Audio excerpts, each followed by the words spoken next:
Now, a senior Kenyan public official has died in South Africa. Kenya's Principal Secretary for Public Works, Mariam El Maawy, was receiving treatment for injuries that she sustained in an attack by the Somali-based militant group Shabab. She was shot in July when she was abducted whilst on official duty in the island of Lamu. Her nephew, a trainee pilot, together with 2 police officers, died during the same attack. Now, for more on this story, we're now joined on our line by Kenyan correspondent Sarah Kimani. Sarah, I suppose this news is starting to filtering throughout Kenya and comes perhaps not as a total surprise given her injuries, but some would no doubt still be shocked. Yes, it has actually been received with shock because when she was airlifted to South Africa, there was hope that she would get well. And indeed, the reassurances we were getting is that her injuries were not so bad, but she needed specialized treatment. So President Kenyatta is among those who have sent their message of condolences, saying that they have lost a diligent servant, a person who, an architect who was quick to help the people from the coast communities where she came from and who was working towards sorting out land issues in the country. Incidentally, she also studied in South Africa where she has died as she was receiving treatment. So you've just shared with us what the President's thoughts were on her. What will the people most remember, Kenyans most remember about her? Quite a very humble person, and being a permanent secretary, which is the equivalent of a director general in South Africa, you wouldn't see her very much in the public limelight, but she is the brain behind or the engine that runs the Public Works Ministry. That is a ministry that deals with housing, deals with land and settlement issues, some of the thorny issues in the country, and especially around election time.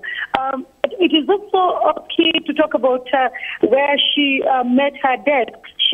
Sorry, not where she met her death, but where she was attacked and abducted. She was abducted in the island of Lamu, where she comes from, and where she was really trying to go back to speak to young people about the need to go to school and about the need to shun insurgency and terrorism, because it is one of the areas in Kenya where a lot of the young people fighting alongside the Shabab militants in Somalia come from.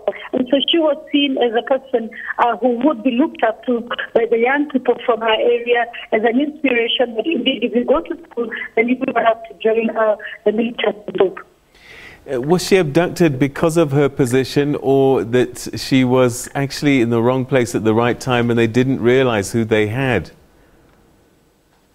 We still do not know, but we know that the abduction, which happened in July, she was in the company of police officers and other government officers, and her nephew, who incidentally died during that attack.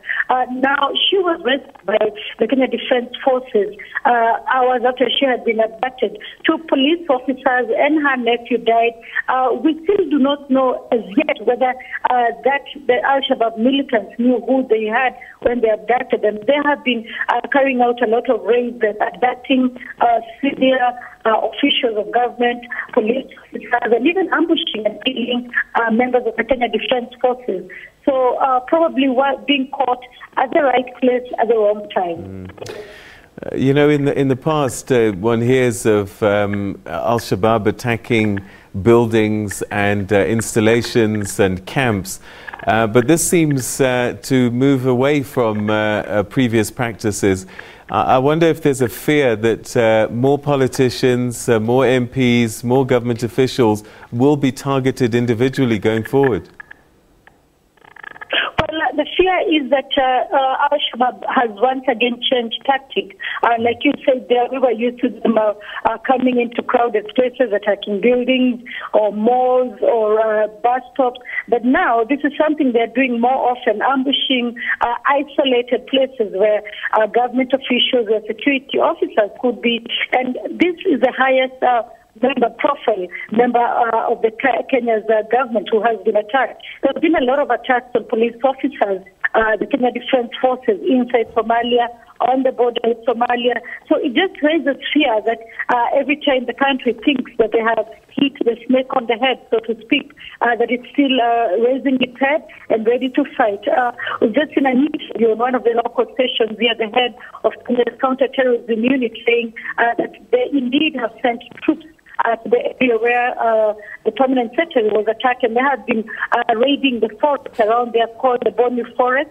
And they're trying to see if they can bring the situation under control, because apparently the Shabab militants are training in a forest in the area. Mpeketoni, where the PS was abducted, is also one of the areas that has had very many attacks. At one point, about 67 people were in the area. All right, Sarah, your line's starting to deteriorate there. Thank you very, very much indeed for giving us some insights on the passing of this Kenyan government official who was attacked in Kenya but died in hospital here in South Africa. And we'll have more details for you in half an hour at the top of the hour in our next news bulletin. Yeah, and that brings us to the end of SABC Prime.